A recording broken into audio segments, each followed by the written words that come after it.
Arthur Schopenhauer, The Will, Suffering, and the Search for Relief. Arthur Schopenhauer, 1788-1860, was one of the most influential philosophers of the 19th century, known for his profound and often somber view of human nature and existence. His philosophy centers on the idea that the will is the driving force of all existence, a blind and irrational force that constantly propels us towards satisfaction, yet is never fully achieved. Schopenhauer saw life as an endless cycle of dissatisfaction, where every achievement is quickly replaced by a new desire. Although his ideas may seem pessimistic, they offer powerful insights into the human condition and pathways to finding relief amid suffering. The will as the driving force of existence. Schopenhauer argued that the will is a universal force, present not only in humans, but throughout all of nature. From physical forces to animal instincts, everything is driven by this insatiable will. For him, the will has no ultimate purpose, it simply wants. This constant pursuit of pleasures, achievements, and relationships is, in fact, an endless cycle of dissatisfaction. Schopenhauer illustrates this dynamic with the concept of the pendulum of existence, where we oscillate between two extremes: desire, the pain of not having, and boredom, the dissatisfaction after achieving. In his view, happiness is not a lasting state, but rather a brief respite between two frustrations. The irony of life, according to Schopenhauer, is that we need pain to feel pleasure, scarcity to appreciate abundance, and suffering to value moments of happiness. However, we spend our lives trying to eliminate pain without realizing that, in doing so, we also eliminate the possibility of experiencing true pleasures, philosophical influences, and historical context. Schopenhauer was deeply influenced by Immanuel Kant, particularly by the distinction between the phenomenal world, the world as we perceive it, and the noumenal world, reality as it is in itself.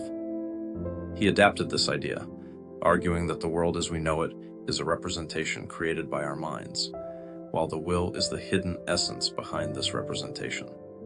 Additionally, Schopenhauer was one of the first Western philosophers to take a profound interest in Eastern thought, particularly Buddhism and Hinduism. He saw parallels between his idea of the negation of the will and concepts such as nirvana in Buddhism and liberation, moksha, in Hinduism. These traditions reinforced his view that liberation from suffering is only possible through detachment. Suffering as inevitable. For Schopenhauer, suffering is inherent to life because the will is always seeking something that can never be fully satisfied. He saw pleasure as merely the temporary cessation of pain, never as a lasting positive state. This pessimistic view was shaped by his personal experiences.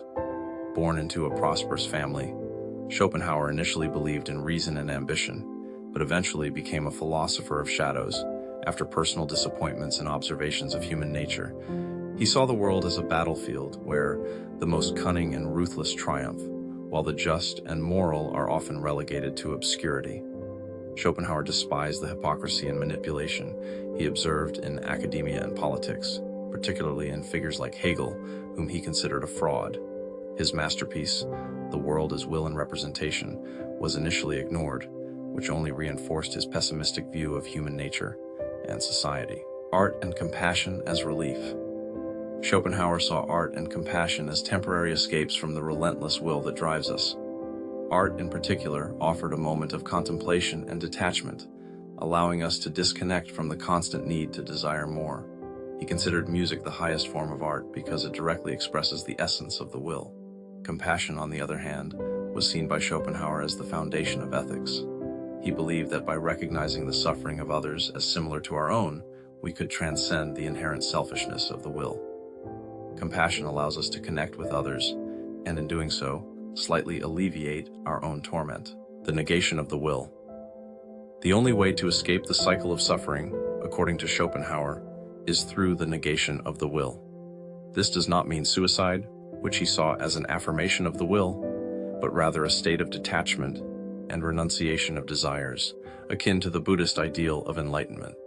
Schopenhauer believed that by abandoning illusions and desires, we could find relative peace, even amidst the chaos of existence. Criticism and legacy. Schopenhauer's legacy is vast and influential. Friedrich Nietzsche, though critical of his pessimism, was deeply influenced by his idea of the will, transforming it into a will to power. Nietzsche saw the will as a creative and affirmative force rather than a source of suffering. Moreover, Schopenhauer's ideas about the unconscious anticipated concepts in modern psychology, particularly Sigmund Freud's theory of the unconscious. Freud acknowledged Schopenhauer's influence on his work, noting how his ideas about the will and suffering resonate with the psychological understanding of the human mind. Contemporary relevance. Schopenhauer's philosophy is incredibly relevant for understanding modern consumerism and the culture of always more. He predicted that the relentless pursuit of material goods and pleasures would never bring lasting satisfaction, as each achievement would quickly be replaced by a new desire. In a society that values productivity and constant achievement, Schopenhauer's concept of the pendulum of existence helps explain why so many people feel dissatisfied, even after achieving material success. Modern practices like mindfulness and meditation also resonate with Schopenhauer's ideas about contemplation and detachment. These practices seek to bring inner peace through acceptance and the reduction of desire, reflecting Schopenhauer's emphasis on the negation of the will. Conclusion. Arthur Schopenhauer offers us a profound and challenging perspective on the human condition. His philosophy invites us to question the illusions that sustain our pursuit of happiness and to recognize the cyclical nature of desire and dissatisfaction. At the same time, he suggests pathways to finding relief, whether through art, compassion, or detachment. Schopenhauer does not promise a life without suffering, but he provides tools to understand and cope with it. His pessimistic view may seem bleak at first glance, but it also contains deep wisdom. By accepting reality as it is, we can find relative peace, even amidst the chaos of existence. Did you enjoy today's content about Arthur Schopenhauer and his profound insights on the will, suffering, and the search for relief? If you liked it, don't forget to subscribe to the channel so you don't miss any of our upcoming videos. Leave a like to help share this content, and of course, comment below. What did you think of Schopenhauer's philosophy? Is there another philosopher, topic, or idea you'd like us to bring to the channel? Your opinion is super important to us. See you in the next video.